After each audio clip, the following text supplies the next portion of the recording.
The last leader of the Soviet Union has died. Mikhail Gorbachev was 91 years old. KTVU's Jenna Katsuyama joins us here in studio, and Jenna spoke with a Bay Area professor who met Gorbachev several times and then also wrote about his leadership as well as his legacy. He certainly did. UC Berkeley professor George Breslauer tells me that Gorbachev was like a breath of fresh air, an idealist, he said, who believed in the Soviet Union and also better relations with the West.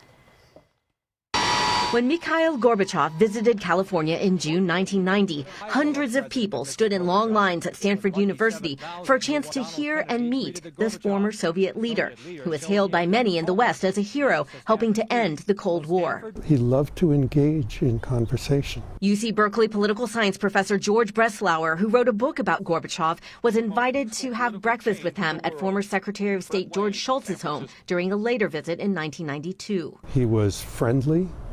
He was open. He asked you questions and answered your questions. A surprise to many Western leaders.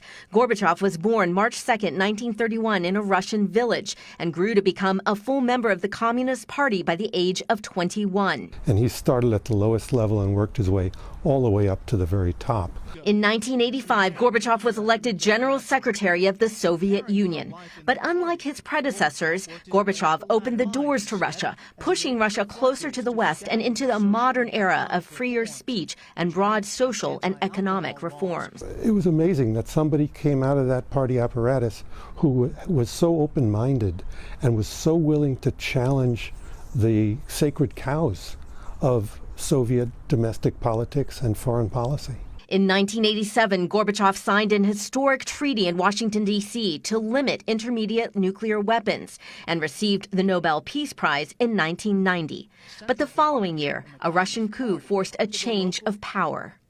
When Gorbachev visited San Francisco in May 1992, he laid a wreath at the Presidio and again spoke at Stanford, a stark difference from the current Russian President Vladimir Putin, who has criticized the chaos that followed Gorbachev's perestroika era. The Putin regime has always justified its repressions by saying that the alternative is to go back to the chaos of the 1990s. So in the West, he's a hero, and in Russia, he's a villain.